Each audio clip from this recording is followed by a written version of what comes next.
Joseph Lo Pacheco.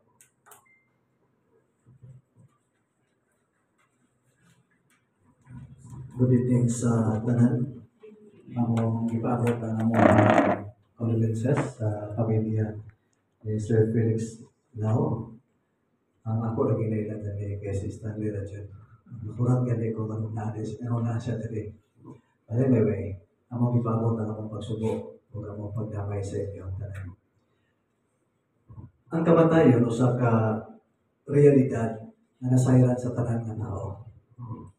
Pero usa ka realidad na kasagara dili gusto dawaton sa tao. Naidagan pwede mahimong hinungdan na ang tao taliwala sa iyang kay balo o pagpanabot sa realidad sa kamatayon, dili niya dali mahimong madawat. Siguro tungod kay ang tao na siya'y pagbati. Natay pagbati ng kaminaw, natay pagbati ng kasubo, natay pagbati nga usahay maglagot ta, masuko ta, sa mga butang nagkakahitabo sa itong kinabuhi, ang kanang dili mao nga tuhang kadamhon.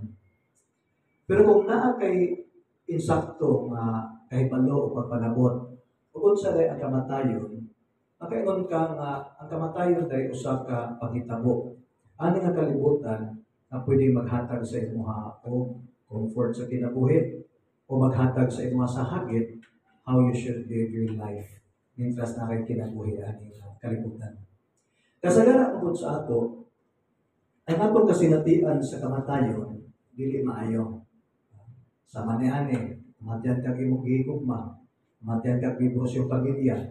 Ang kanang mubati ka og separation sa usa ka tawo nga imong gihigugma for so long, sakit na siya, na dili nimo gusto i-go through my experience sa life. Muna na si King Solomon sa iyang panahon, mingon siya that death is the most evil thing that will happen under the sun. Nga naman, anong nahimo man nga kamatayon pinagkadauptan kayo magkakahitabo ilalom sa adlaw ani nga kalibutan. Tungod kay ang kamatayon manggod wala siya kapilion. Wala siya kapilion. Kung naay mahimo nga kandidato mamatay, is ang katong nahimugso. Una mahimo si King Solomon, there is a time to be born and a time to die. Natungod kay kitang tanan, nahimugso ng ta. Nataw ba ta tanan dire? O ito nga nakagalit. Diba? Tungod kay natao ang tanan, we're all candidate ngadto sa mamatay. Now, ang pamatayan karon mao nga ngano na may kamatayon ani nga kalibutan. If the Creator God is eternal and He is the Father of all creation, Father simply means the source of life and everything you need na mahimo ka nga masustain sa imong existence ani nga kalibutan. Kung pinuod ni inana ang Dios, ano na may kamatayon? Now, according sa Genesis chapter 2, human nagibuhat sa Ginoo ang kalibutan o ang tanan nga naa nga kalibutan, nagahuna-huna ang Dios na kinahanglan na ay mahimong mag-manage o mag-rule sa tibuok creation sa Ginoo. And so God decided to create man. According to Scripture, God created man according to His image and likeness. And so sa time nagibutang sa Ginoo si Adam ngadto sa Garden of Eden, mingon ang Ginoo, Adam, work it and take care of it. So, nagit sa mga huna sa Ginoo na si Adam, iyan ang timanon og ayo ang tibok kalibutan. Why? Because this is something na pwede na i-celebrate ang life o yan i-enjoy everything that God has created. Pero tungod kay ang Ginoo, Diyos siya nga matarong, Diyos siya nga balaan. Nanatag ang Ginoo, clear kay instruction ngadto kang Adam. Namingon siya, Adam, everything na nasa Garden of Eden, ang tanan nga mga mananap o ang tanan nga kung mga tinanong, ako nang ihatag na pagkaon para sa iyo. So ang Ginoo di ay maayo siya nga Diyos.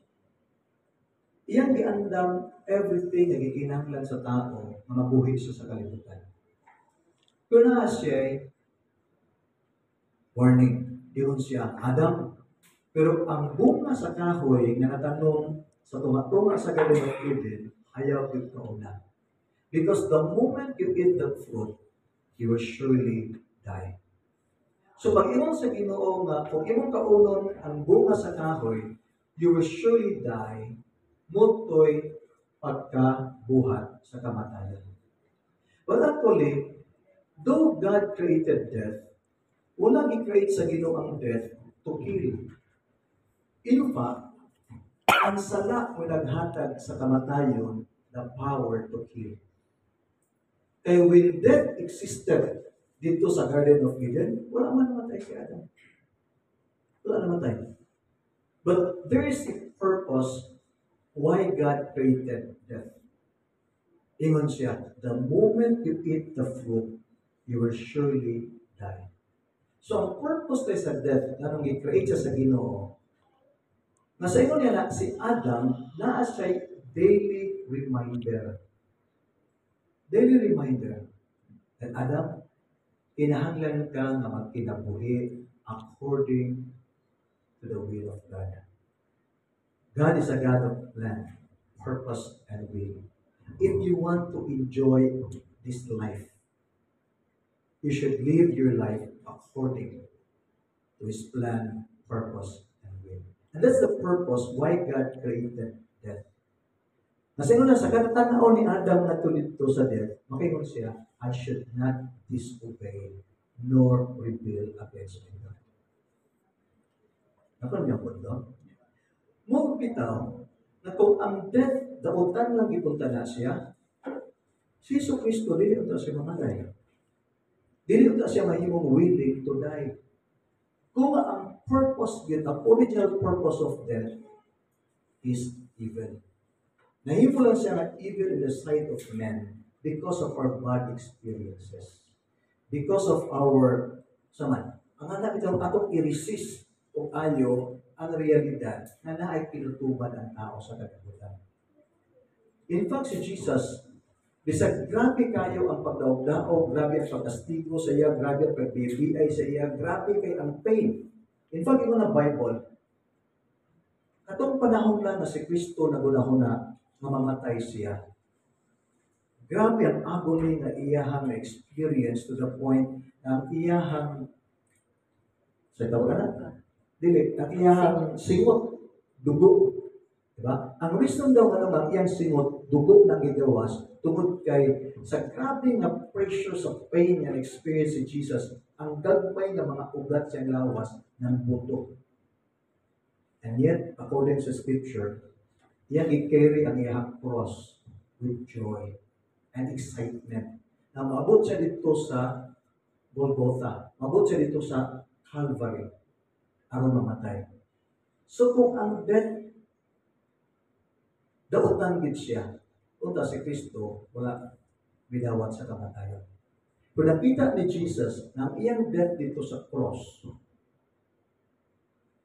is His golden chance to make everything right with God. Muna nga iyang gibear ang sala sa tao. Gibear niya ang tanan na transgression sa tao. Ug iyang gibayaran sa iyang kamatayon. And so, ang forgiveness, ang justification, ang salvation, giabot sa tanan ng mga tao.